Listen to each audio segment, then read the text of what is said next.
felt this real. Directed by William Friedkin and adapted from William Peter Blatty's novel, The Exorcist blurred the line between faith and terror. Audiences fainted. Religious groups protested. The imagery, a possessed child spewing obscenities at priests, shocked even hardened viewers. What makes it nearly unrepeatable today isn't just the profanity or violence, but its spiritual seriousness. The film treats demonic possession with documentary-like gravity. Ellen Burstyn and Linda Blair ground the horror in maternal desperation. Modern horror often leans on jump scares and franchise building. The Exorcist moved slowly, deliberately, building dread through atmosphere and theological debate. Studios today would likely soften the religious intensity or amplify spectacle. Friedkin instead created something cold, methodical, and disturbingly believable. Its power comes from restraint, and that restraint is rare in contemporary blockbuster horror. Last Tango in Paris, 1972, directed by Bernardo Bertolucci. This erotic drama detonated like a cultural bomb upon release. Starring Marlon Brando and Maria Schneider, the film centers on anonymous sexual encounters that spiral into psychological damage. Its graphic content led to bans in multiple countries and obscenity trials. Decades later, controversy deepened when Schneider revealed she felt manipulated during production, igniting modern debates about consent and exploitation in filmmaking. Today, a studio would never risk the reputational fallout. Beyond the explicit content, the film's emotional cruelty feels suffocating. There's no romance, no moral redemption, just grief, loneliness, and raw physical vulnerability. Bertolucci shot it with an unfiltered intimacy that borders on invasive. It's not merely provocative, it's confrontational. In a media environment hyper-aware of ethics and optics, a film this emotionally reckless would face immediate shutdown before cameras even rolled. Straw Dogs, 1971. Sam Peckinpah was never subtle, and Straw Dogs remains one of his most divisive works. Starring Dustin Hoffman, the film explores masculinity, humiliation, and escalating violence in a rural English village. Its controversial assault sequence triggered outrage for decades, sparking censorship battles in the UK. But beyond that scene lies something more unsettling. A psychological study of a man discovering brutality within himself. The film doesn't present clean heroes or villains. It suggests violence may be innate, merely waiting for justification. Today, its gender politics and ambiguous framing would ignite online firestorms before release. Hollywood tends to clarify moral positions. Peckinpah refuses.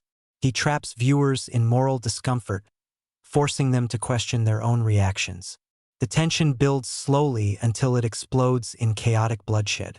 It's raw, morally complicated, and politically incorrect in ways modern studios would never bankroll.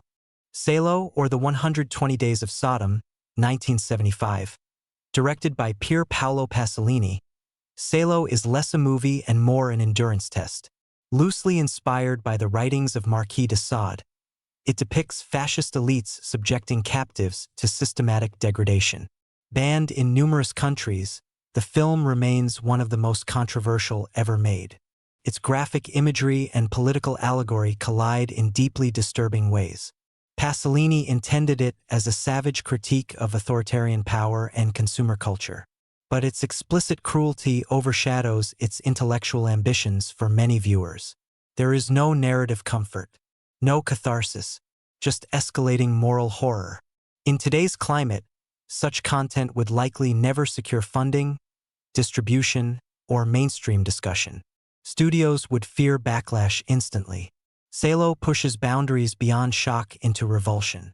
It's confrontational, uncompromising, and deliberately unwatchable for some, a level of extremity few modern productions would dare approach.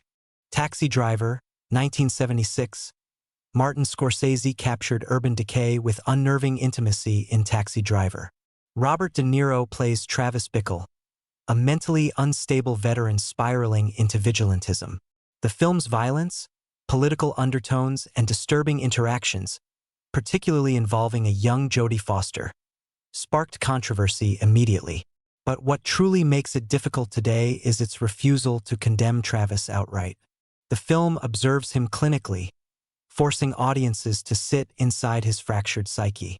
Modern studios would likely contextualize or soften the character's ideology.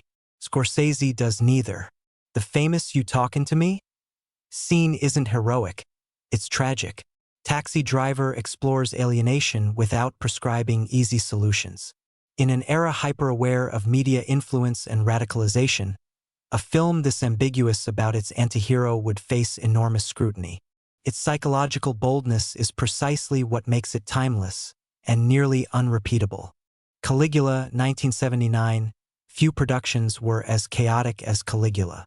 Produced by Bob Guccione and directed by Tinto Brass, the film blends historical epic with explicit, unsimulated content. Starring Malcolm McDowell and Helen Mirren, it attempts to depict the Roman emperor's descent into madness. Behind-the-scenes conflicts led to unauthorized editions of explicit material, creating one of cinema's most infamous scandals.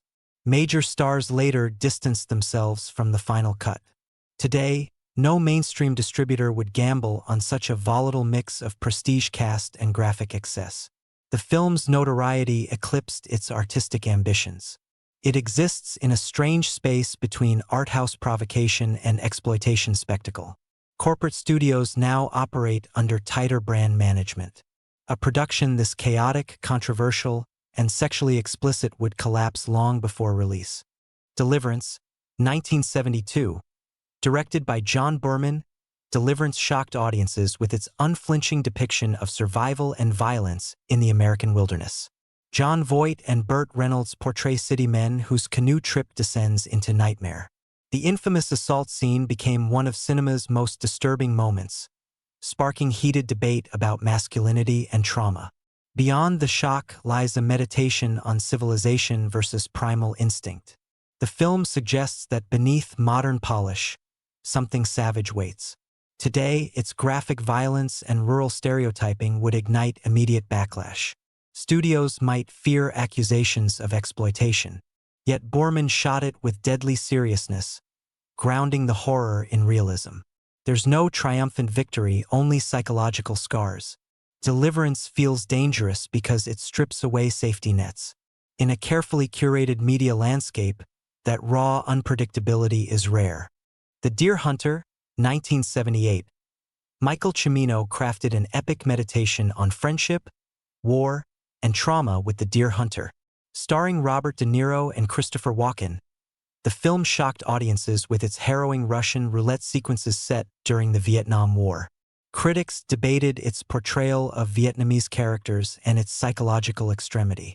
The extended wedding sequence, nearly an hour long, defied commercial pacing norms. Today's studios often demand tighter runtimes and clearer political framing. Cimino instead delivered operatic melancholy and moral ambiguity. The violence isn't glorified, it's traumatizing, but its emotional intensity is relentless. In a modern era sensitive to cultural representation and geopolitical nuance, such a depiction would face intense scrutiny. The Deer Hunter dares to be slow, brutal, and devastatingly intimate, qualities increasingly rare in large-scale productions. The 1970s didn't chase comfort, it chased confrontation. These films weren't engineered for algorithms or franchise potential. They were messy, dangerous, and defiantly adult. Today's studios operate in a world of instant backlash and global optics, and that's exactly why this era still feels untamed.